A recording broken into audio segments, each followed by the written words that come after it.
Hey, this is Jules, and I'm your host of The Jules J Show.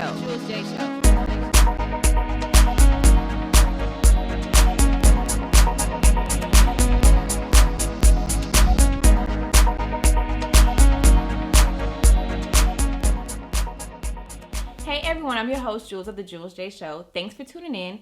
If you missed any of the previous episodes of the show, you can go to our YouTube page, which is One Track Cats, or you can go to our website, which is www.trackcats.com. While you're on there, definitely check out everybody else and what they're doing as far as videos, their bios, things like that. So definitely keep up with the entire Track Cats team.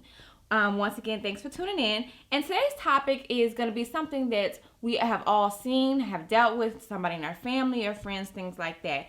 And basically, it is going to be about parents co-parenting with the other individual. A lot of times we see a lot of women become single moms, things of that nature, and typically we're the ones that have primary custody of the kids, physical custody of the kids. That doesn't mean that we can't have joint custody and things of that nature, but a lot of times when a relationship goes sour, we start, and not saying all women do, but as a when I'm talking about as a whole, a lot of times you see where the communication breaks down so bad between the adults that the child actually suffers. And ladies, a lot of times we have to understand that we can't use the child as a weapon against the other parents, the father in the situation. A lot of times I've seen where men have refused to, do things or be a provider, give child support because they have an issue with the mother in the situation. But at the end of the day, a lot of times we as adults find it really hard to take our feelings out of the situation and do what's in the best interest of the child. So today we're going to talk about some tips that you can utilize to make the situation bearable, and understand that it's not about the actual adults in the situation, but the main focus should be about the child that's a product of the relationship. And I think that's what should be the main focus.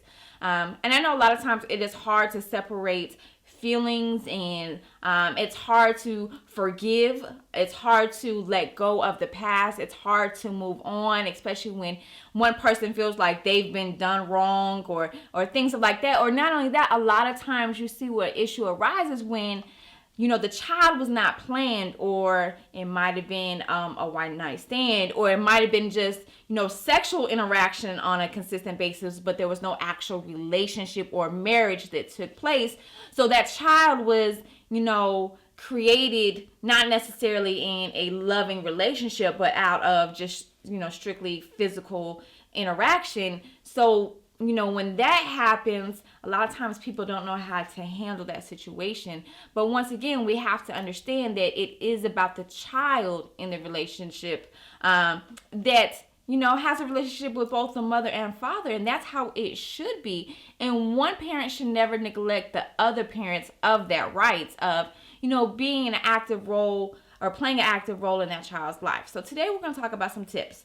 And I got this from helpguide.org, and it's a nonprofit resource. So basically, let's go ahead and, get right into it. When an adult either separates after a relationship has gone sour, they divorce, things of that nature, you still have to take the child in consideration, and you have to come up with the best ways to co-parent. Definitely, one thing is the child needs to feel secure. Regardless of what happened with the adults, it's not the child's fault. And so the child should still feel secure with both parents, and knowing that both parents love them, knowing that both parents want to play an active role in their life, and that the child can go to either parent regardless of the situation and feel comfortable, and they don't feel like they have to choose between the mother and the father. And that's a big, big thing. Also, benefit from consistency. Children always do better and will benefit from having consistency, knowing who, what, when, where, and why. And it's up to us as parents to create that consistency for the child or children involved. Better understand problem solving. So if children can see their parents co-parents and be able to work out problems and be able to communicate, that child is more likely to take on that mentality and be able to work out problems and situations for themselves, because they've seen their parents do it, and that parent is an example for them in a positive way. And have a healthy example to follow. So as they get older and they're dealing with situations and relationships and maybe their own children, and maybe they wouldn't go through, a separation or a divorce where a child is a product of that, they are able to handle that situation a lot better than if their father is non-existent or the mother's non-existent, or every time they see their mom and dad, they're constantly fighting and arguing and things of that nature. That's never, never good.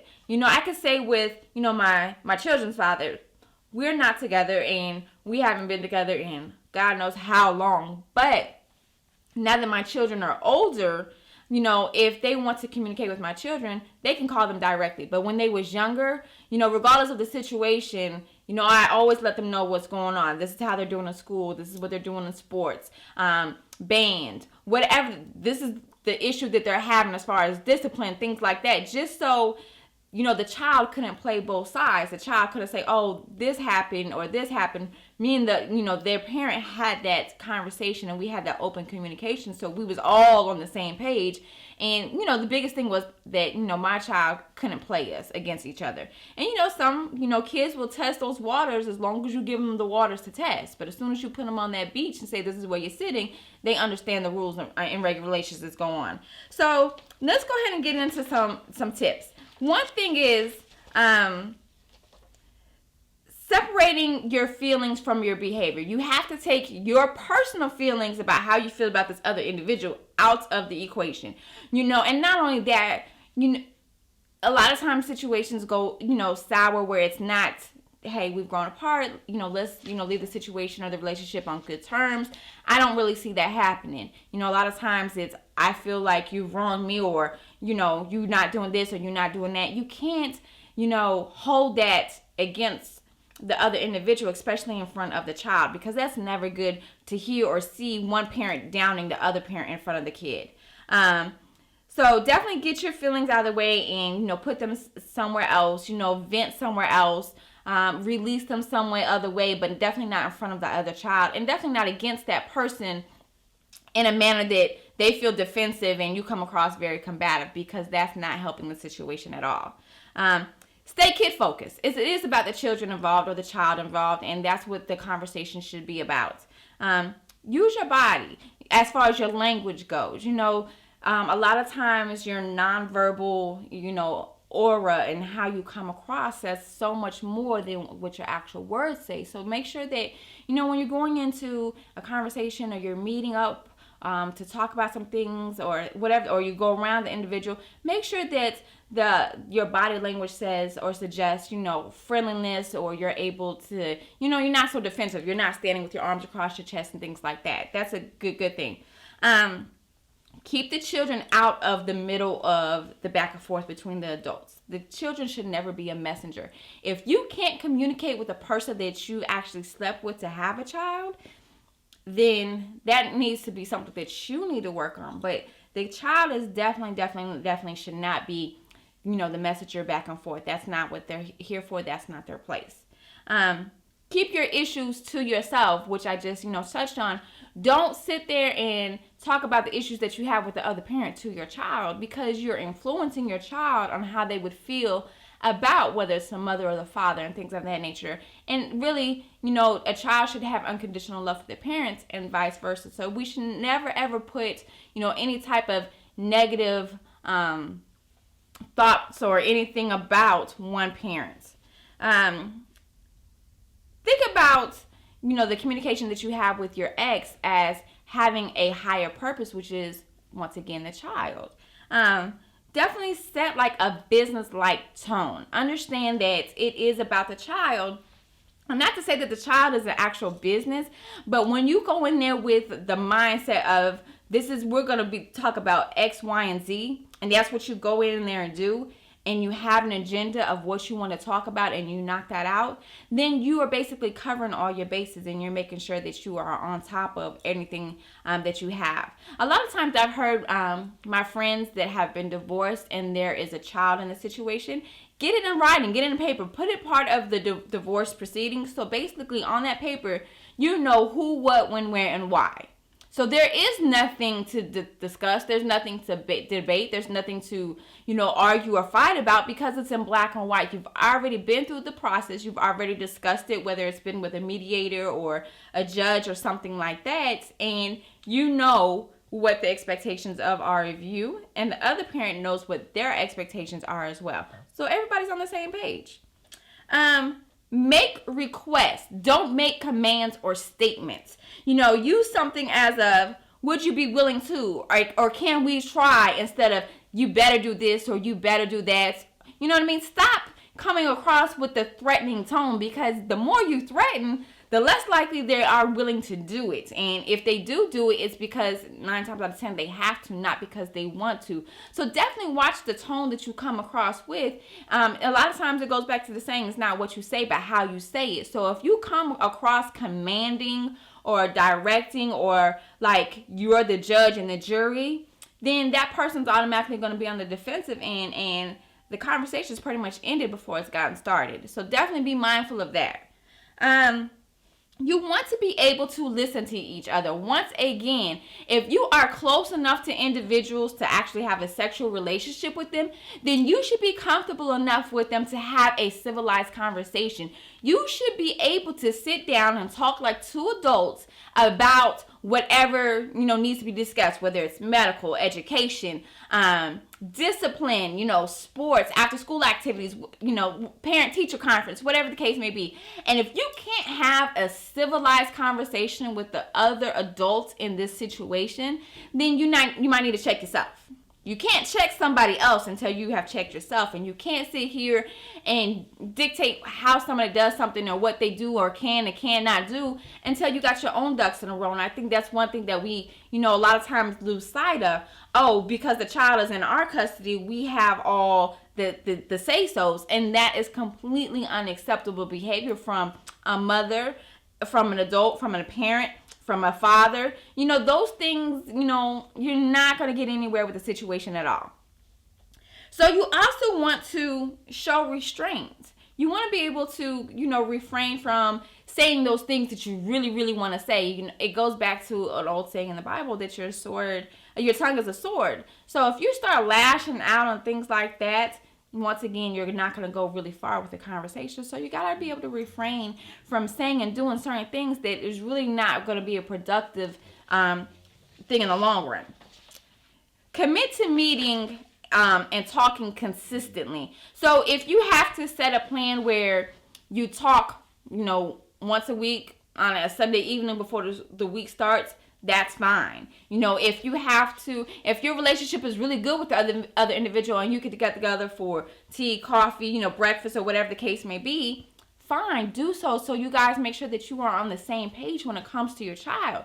Another thing, if you have a really good relationship with each other, but you just know that the relationship is not going anywhere, you and the other parent and the child or children involved could get together maybe once or twice a month, and they could see that you are actually having an adult conversation with each other, and you guys could be civil and you guys could be cool with each other, and have the child involved so they can actually see you guys together. So that will be actually is a good idea for individuals, once, like I said, as long as you guys are mature enough to handle that type of situation. And in that way, if there's behavior issues, you guys can get them out on the table with everybody involved. If there's some things at school that needs to be discussed, whatever the case may be, you can get all that out on the table with everybody involved together. So that's another thing that you could kind of think about. Aim for consistency. Once again, children do really good when things are consistent. So when it comes to rules, you want to make sure that regardless of whose household the child is in at that point in time, the rules stay the same. So you want to make sure that, when you give the child these rules, you give them together as a united front, versus mom has rules at her house, dad has rules at their house, but they don't match up. That's not doing the child any justice. Discipline. Make sure that you are on the same page when it comes to discipline, and make sure that when you discipline the child, that the other parent has your back on that. Because like I said before, children will play both sides if you allow them to. Schedule. Regardless of who house the child is at, make sure that the child stays on the same schedule. If it's a school night and mom says bedtime is at 9:30, they go to dad's house and they can stay up till late as they want. That's doing the child no service whatsoever. So make sure that you guys are able to discuss this, like I said, on a basis where everybody has the same understanding, everybody's on the same page, and you can move forward in that manner. Medical needs. Make sure that you guys discuss who, when, where, why when it comes to medical expenses. A lot of times if somebody's on child support, those medical expenses like insurance, dental insurance, eye insurance is already included. But if it's not, make sure that you guys can come together and maybe you can split, 50-50 on those type of insurances. Education. Make sure you guys are on the same page with education. If you go to a private school, make sure that you guys are able to discuss, hey, can you assist me with this tuition fee and things of that nature. Things like that. So here's just a couple last pointers, and please kind of, try to incorporate this into your relationship. Make sure that you have the conversation with the other parent. Respect goes a long way. This is the father or mother of your child. So regardless, you still need to show respect. If you give respect, it is given as well. So definitely respect that person. Keep the lines of communication open, regardless of how you may have fallen out of the relationship or how sour or whenever the case may be. Make sure that you keep the lines of communication open, but understand that, it's not about what happened in the past, but it's about the child and the present and going forward in the future. Don't sweat the small stuff. It's done, it's over with, you're no longer together, whatever the case may be. Be big enough to move on. And learn how to compromise with each other. We're all not going to be able to agree 100% all the time. It's about a give and take. And you and the other parent are going to be in each other's life until this child is at least 18 years old. So you have to be able to learn how to compromise, communicate for the child or the children's sake. With that being said, if you have any questions, comments, or concerns, you can definitely hit me up at julesj1878@gmail.com. Love to hear from you. With that being said, make sure that you take all this that we've discussed and implement it into your current relationship that you have with your child's other parent. Thanks for tuning in. I'm Jules.